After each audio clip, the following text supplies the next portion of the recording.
Assalamualaikum warahmatullahi wabarakatuh. Kami dari kelompok J ingin memaparkan materi terkait penelitian kausal komparatif. Izin memperkenalkan diri, nama saya Mita Anggreni Putri dengan NIM 052 dan saya ditemani dengan teman-teman saya yaitu Putri Nabila Ramadhani dengan NIM 086, Nabila Fazlintia Putri dengan NIM 074, Rizky Septa Ananda dengan NIM 090, dan Ika Puspitasari dengan NIM 18060131. Pengertian penelitian kausal komparatif. Penelitian komparatif adalah penelitian bersifat membandingkan. Penelitian ini dilakukan untuk membandingkan persamaan dan perbedaan dua atau lebih fakta-fakta dan sifat-sifat objek yang diteliti berdasarkan kerangka pemikiran tertentu. Dalam penelitian kausal komparatif, peneliti mencoba untuk menentukan penyebab perbedaan yang sudah ada di antara atau antar kelompok individu. Hal ini berlawanan dengan satu penelitian eksperimen di mana peneliti menciptakan perbedaan antara kelompok-kelompok dan kemudian membandingkan dengan hasil pencapaian pada satu atau lebih variabel terikat. Untuk menentukan pengaruh perbedaan yang dibuat, peneliti kausal komparatif yang disebut juga sebagai penelitian ex post facto adalah penyelidikan empiris yang sistematis di mana ilmuwan mengendalikan variabel bebas secara langsung karena eksistensi dari variabel-variabel tersebut telah terjadi atau karena variabel tersebut pada dasarnya tidak dapat dimanipulasi. Secara sederhana, penelitian kausal komparatif juga merupakan penelitian ex post facto. Perbedaan antara penelitian kausal komparatif dan eksperimental ialah yang pertama, dalam penelitian pernyataan sebab dikendalikan, sedangkan dalam penelitian kausal komparatif tidak.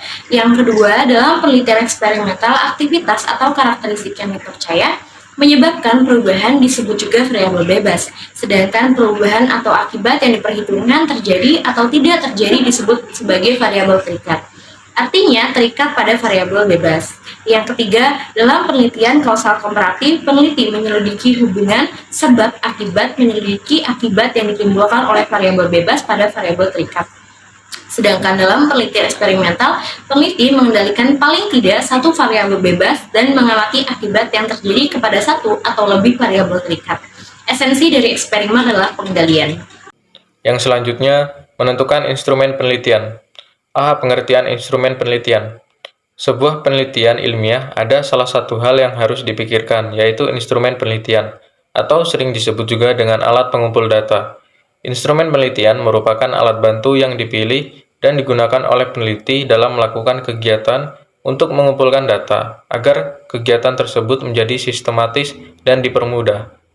Beberapa instrumen yang dapat digunakan pada penelitian kausal komparatif adalah angket dan dokumentasi. Jika instrumen dibuat atau dikembangkan sendiri, maka ada beberapa langkah yang dapat dilakukan, yaitu 1. Merumuskan masalah penelitian, 2. Menemukan variabel penelitian, 3. Menentukan instrumen yang akan digunakan, 4. Menjabarkan konstruksi setiap variabel, 5. Menyusun kisi-kisi instrumen setiap variabel, 6. Menyusun butir-butir instrumen, 7. Kaji ulang butir-butir instrumen. 8. Menyusun perangkat sementara. 9. Uji coba perangkat instrumen. 10. Perbaikan instrumen. Yang ke-11, penataan perangkat instrumen.